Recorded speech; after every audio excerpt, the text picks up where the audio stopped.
శ్రీమాత్రే నమ. జై గురు దత్తాత్రేయ నమ.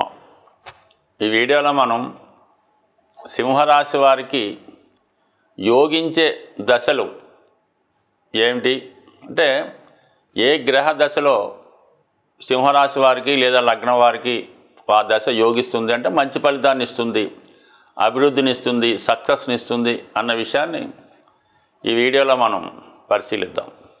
సింహరాశి వారికి రాశ్యాధిపతి రవి. అంటే రవి మహాదశ 6 సంవత్సరాలు మాత్రమే ఉంటుంది. ఎవరికన్నా లగ్నాధిపతి దశ జీవితంలో చాలా ఉన్నత స్థాయికి తీసుకెళ్తుంది, నిలబెడుతుంది, స్థిరపరిచే విధంగా చేస్తుంది. అయితే మరి వీళ్ళకి కేవలం రవి 6 సంవత్సరాలు ఇవ్వటం వల్ల వీరి జీవితంలో రవి దశ ఎప్పుడైతే వస్తుందో వాళ్ళు పుట్టిన నక్షత్రాన్ని బట్టి ఆ సమయంలో ఏ స్థాయిలో ఉన్నా సరే చాలా ఉన్నత స్థాయికి తీసుకెళ్ళడం జరుగుతూ ఉంటుంది. చాలా మట్టుకు ఈ సింహరాశి వారికి స్థిరపడడం జీవితంలో చాలా లేట్ అవ్వడం జరుగుతూ ఉంటుంది. సుమారుగా 45 సంవత్సరాల తర్వాతే జీవితంలో వాళ్ళు అంటే వాళ్ళకి అనిపిస్తుంది మేము జీవితంలో స్థిరపడ్డాం, అభివృద్ధిలోకి వచ్చామని అనిపిస్తూ ఉంటుంది. అంటే చూసిన వాళ్ళకి కామన్గా వీడు బాగానే ఉన్నాడు అనుకుంటారు, కానీ వారి మనసుకు మాత్రం కేవలం అది జీవిత ద్వితీయార్థంలో రావడం జరుగుతూ ఉంటుంది. అంటే వీళ్ళకి ఎప్పుడు తృప్తి, మంచి భార్య, అనుకూలమైనటువంటి సంతానం, వృత్తిలో హోదా ఇవి వచ్చిన తర్వాత మాత్రమే వాళ్ళు సంపూర్ణంగా సంతోషంగా ఉన్నట్టు వాళ్ళకి అనిపిస్తూ ఉంటుంది. బట్ ఏవైనా ఈ సింహరాశి వారికి రవి దశ చాలా వరకు పనిష్మెంట్ ఇచ్చినా, అభివృద్ధి ఇచ్చినా, పైకి తీసుకెళ్ళినా, కిందకు తోసేసినా ఈ రవి 6 సంవత్సరాలు మాత్రం ఒక గొప్ప అనుభవాన్ని ఇవ్వడం జరుగుతూ ఉంటుంది. అప్పటిదాకా ఉన్నటువంటి పరిస్థితిని కంప్లీట్గా చేంజ్ చేయడం జరుగుతూ ఉంటుంది. దాని తర్వాత చంద్రుడు. అంటే చంద్రుడు వ్యయాధిపతి అవటం వల్ల, అయితే రాశ్యాధిపతి రవికి మిత్రుడు అవటం వల్ల చాలా వరకు ఈ సింహరాశి వారికి చంద్రమహాదశ యోగించడం జరుగుతూ ఉంటుంది. అంటే ఏ విధంగా యోగిస్తుంది? 12వ భావంలో ఉండడం వల్ల మాతృ సౌఖ్యాన్ని ఇస్తుంది. అంటే తల్లిగారి యొక్క, బంధువుల యొక్క, భార్య యొక్క, పిల్లల యొక్క అనురాగాన్ని పొందడం జరుగుతూ ఉంటుంది. సమయానికి ఎవరో ఒకరు మీ యొక్క అవసరాలకి ఆదుకోవడం జరుగుతూ ఉంటుంది. ఒక మంచి నివాస గృహాన్ని, మంచి వాహనాన్ని ఇవ్వడం జరుగుతూ ఉంటుంది. చాలా వరకు సొంత ప్రాంతంలో కాకుండా ఇతర ప్రాంతంలో ఏదైనా విదేశంలో కానీ ఇంకా పెద్ద ప్రదేశంలో కానీ స్థిరపడేలాగా అవకాశాన్ని కూడా ఇవ్వడం జరుగుతూ ఉంటుంది. అంటే స్థల మార్పు అలాగే ఇవ్వడం జరుగుతూ ఉంటుంది. కొంతకాలం పాటు ఇతరుల మీద ఆధారపడే విధంగా చేస్తూ ఉంటుంది. అంటే వ్యయాధిపత్యం అవ్వడం వల్ల అలాగే ఎక్కువగా ప్రయాణాలు చేస్తూ ఉంటాడు. అలాగే కొంతవరకు హెల్పింగ్ నేచర్ వల్ల తన యొక్క సంతోషంతోనే ఇష్టపూర్వకంగానే ఇతరులకి ధనం ఇవ్వడం వల్ల అది ఇంచుమించుగా నష్టపోవడమే. అంటే దానివల్ల పొగడ్తలు, గుర్తింపు, ఆహావోహం అంటారు తప్ప ఆ ధనం మాత్రం తిరిగి రాదు.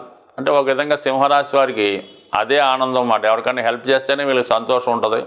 అందువల్ల వాళ్ళు ఇచ్చినా కూడా కొంతమంది వెనక్కి తీసుకోరు. అందువల్ల ఏదైనా ఈ రాశి వారికి, లగ్నం వారికి రవి దశ, చంద్రదశ మిక్స్డ్ ఫలితాలు మాత్రమే ఇస్తాయి. పూర్తిగా ఆహావోహం అన్నట్టయితే మాత్రం ఇవ్వవు. ఇక వీళ్ళకి యోగించే దశ కుజ మహాదశ.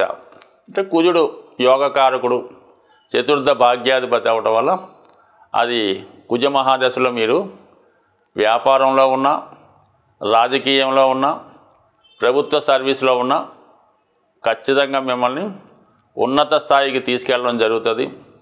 చాలా వరకు ఇదే టైంలో సొంత గృహాన్ని ఏర్పరచుకుంటారు. విదేశ ప్రయత్నాలు ఫలిస్తాయి. పిల్లల యొక్క అభివృద్ధి మీకు శుభాన్ని ఇస్తుంది. ఏదన్నా ఒక సెటిల్మెంట్ దశలాగా అంటే ఈ తక్కువ పీరియడే ఉంటుంది 7 సంవత్సరాలు. కానీ 7 సంవత్సరాలు ఖచ్చితంగా మీరు ఆ టైంలో పర్ఫెక్ట్గా దృష్టి పెడితే ధన సంపాదన మీద, కుటుంబం మీద జీవితాంతం వేరేం కష్టపడక్కర్లేదు.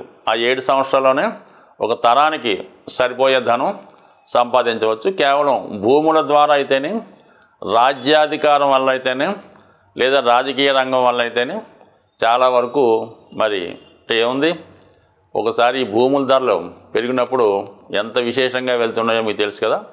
అందుకనే ఎవరైనా సింహ లగ్నం వారు రియల్ ఎస్టేట్లో భూముల మీద పెట్టుబడి పెడితే జీవితంలో వాళ్ళు నష్టపోవడం జరగదు, కనీసం వాళ్ళ సంతానం అన్నా బాగుపడడం జరుగుతూ ఉంటుంది. అలాగే ఈ రాశివారు భూమి అమ్ముకుంటే మాత్రం చాలా నష్టపోతారన్నమాట. అంటే తర్వాత చాలా బాధపడుతుంటారు జీవితాంతం. అదే మీకు పదే గుర్తొస్తుంటుందా, రోడ్డు పక్కన పొలం 7 ఎకరాలు అమ్మేసాం, 4 ఎకరాలు అమ్మేసాం, 10 ఎకరాలు అమ్మేసాం, మా నాన్న అమ్మేశాడు అంటే సింహరాశి వారు భూమిని పోగొట్టుకుంటే మాత్రం చాలా ఇబ్బంది పడతారు. కాబట్టి ఎప్పుడైనా సరే వాళ్ళు మాత్రం భూమిని అయితే అమ్మకూడదు. ఇంకా వాళ్ళకి యోగించే ఇంకొక దశ గురు మహాదశ. గురువు కూడా వీళ్ళకి ఎలా ఉందంటే మరి పంచమ అష్టమాధిపతిగా ఉంటాడు. ఒక విధంగా పూర్వపుణ్య స్థానం కాబట్టి చాలా వరకు మరి ఈ రాశిలో ఈ రాశివారు కొంతవరకు సంతానం ద్వారా అదృష్టాన్ని పొందుతూ ఉంటారు. అంటే పిల్లలు ఏదో విదేశంలోనో ఇంకా గొప్ప ఉద్యోగంలో చేరడం వల్ల చాలా వరకు మీకు సంతానం ద్వారా కలిసి వస్తుంది.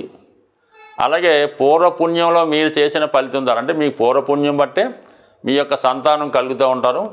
ఆ సంతానం బట్టే మీకు ఈ జన్మలో అదృష్టమో నేమన్ ఫేమో ఇంకోటి కలిగే అవకాశం ఉన్నది. అయితే అష్టమాధిపత్యం కూడా ఉండడం వల్ల చాలా వరకు మీ సంతానం దూరంగా ఉండడం వల్ల మీకు ఆనందాన్నో అదృష్టాన్నో ఇవ్వడం జరుగుతూ ఉంటుంది. అందుకనే పాపం సింహరాశి వారికి యోగించే దశలు బహు తక్కువ.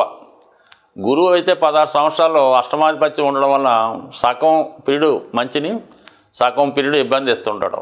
అంటే 8 సంవత్సరాలు ఇటు అంతే. ఎలాగ రవి 6 సంవత్సరాలు పెద్దగా ఎవరికి యోగించడు. చంద్రుడు 10 సంవత్సరాలు వ్యయంలో ఉంటాడు. ఇంచుమించు ఖర్చు అవుట్ గోయింగ్ లాసే. ఇంక ఉన్నదల్లా కుజుడు. అంటే కేవలం ఒక 7 సంవత్సరాలు మాత్రమే ఈ రాశి వారికి అదృష్టాన్ని ఇచ్చే దశగా భావించాలి. అందులో ఒక 8 సంవత్సరాలు, ఒక 15 సంవత్సరాలు సింహరాశి వారు ఏంటంటే గొప్ప వంశంలో పుట్టిన, ఉన్నత స్థాయి జమీందారీ వంశంలో పుట్టిన చాలా వరకు ఈ టైంలో వీళ్ళకి స్ట్రగుల్ ఫేస్ చేయడం జరుగుతూ ఉంటుంది. అంటే అదృష్టం ఏంటంటే సింహరాశి వారికి గొప్పవారి ఇంట్లో, అంటే ప్రస్తుతం అనుకుందాం తల్లిదండ్రులు ఇద్దరు ఉద్యోగాలు చేస్తుంటారు, సొంత ఇల్లు ఉంది, అన్నీ ఉంది, అటువంటి కుటుంబంలో ఈ సింహలగ్నం వాడు పుట్టాడరా అంటే వాడి జీవితంలో ఆ పెద్దలు సంపాదించి అనిపిస్తాడు తప్ప జీవితంలో ఏమాత్రం కష్టపడ్డం, సంపాదించడానికి ఇష్టపడ్డం. అదే చాలా బీద కుటుంబంలో, ఇంచుమించుగా పూట గడవడానికి కూడా ఇబ్బందిగా ఉన్న కుటుంబంలో, తల్లిదండ్రులు చదువు కూడా సరిగ్గా చెప్పించలేని కుటుంబంలో సింహలగ్నం వాడు జన్మించాడరా అంటే ఖచ్చితంగా కుటుంబాన్ని వృద్ధిలోకి తీసుకొస్తాడు. ఆ తల్లిదండ్రులకి బాగా ఉన్నత స్థాయికి తీసుకెళ్తాడు. వ్యక్తిగతంగా వీడు బాగుపడతాడు. వీడి సంతానానికి కూడా లోటు లేకుండా ఒక తరానికి సరిపోయే ధనాన్ని కూడా సంపాదించడం జరుగుతూ ఉంటుంది. కేవలం ఈ సింహలగ్నం యొక్క ప్రత్యేకత అది. అంటే సింహం కూడా ఏం చేస్తుందంటే ఎప్పుడు పెద్దగా ఏమి వెళ్ళి వేటాడదు. తనకి ఎప్పుడో ఆకలిస్తే అక్కడికి వెళ్ళి ఏదో వేటాడి మళ్ళీ పడుకోవడం జరుగుతూ ఉంటుంది. ఈ సింహలగ్నంలో జన్మించిన వాళ్ళు కూడా అంతే.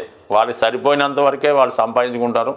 ఆల్రెడీ సంపాదించుంటే కష్టపడకుండా దాన్ని ఎంజాయ్ చేయడం జరుగుతూ ఉంటుంది. అయితే ప్రజాసేవ చేస్తూ అటు రాజకీయ రంగంలోనూ ఇంకో రంగంలోనూ రాణిస్తూ ఉంటారు. అయితే మిగతా గ్రహాలు కూడా సహకరించాలి.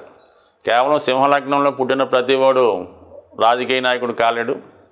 అలాగే మకర లగ్నంలో పుట్టిన ప్రతివాడు ఇబ్బందులు పడక్కర్లేదు. ఏదైనా మిగతా గ్రహాల స్థితి, జాతకుని యొక్క బాల్యం, అతని యొక్క ప్రవర్తన, అతని యొక్క ఆలోచన విధానం బట్టి, పూర్వ పుణ్యాన్ని బట్టి, తల్లిదండ్రులు చేసిన పుణ్యాన్ని బట్టి కూడా జాతకంలో దశలు యోగిస్తూ ఉంటాయి. బట్ ఏదైనా మరి మనిషి జీవితంలో మంచి దశలు రావాలంటే సింహరాశి వారికి ఉన్నాయే యోగించే దశలు తక్కువ. అంటే ఇప్పుడు కొన్ని లగ్నాల వారికి ఏంటంటే దశలన్నీ చాలా లాంగ్ పీరియడ్ ఉంటాయి. బుధుడు 17 సంవత్సరాలు, శుక్రుడు 20 ఉంటాడు, శని 19 ఉంటాడు. వీళ్ళకేమో చంద్రుడు 10, రవి 6, కుజుడు 7 అంతే. గురువు ఒక్కడే 16, అందులో సగమే ఇస్తాడు. ఈ విధంగా అందుకనే వీళ్ళు టెక్నికల్గా ఎక్కువ పెద్దగా రాణించలేకపోతుంటారు. బట్ ఏదైనా ఈ రాశివారు కంప్లీట్గా ప్రతిరోజు సూర్య నమస్కారం చేసుకోవడం, ఆదివారం నియమంగా ఉండడం, ఆదిత్య హృదయం చదువుకోవడం, సూర్య భగవాన్ని ఆరాధించడం వల్ల జీవితంలో ఏ స్థాయిలో ఉన్నా సరే 10 మందికి ఉపయోగపడే విధంగా అభివృద్ధి చెందే అవకాశం ఉంటుంది. స్వస్తి.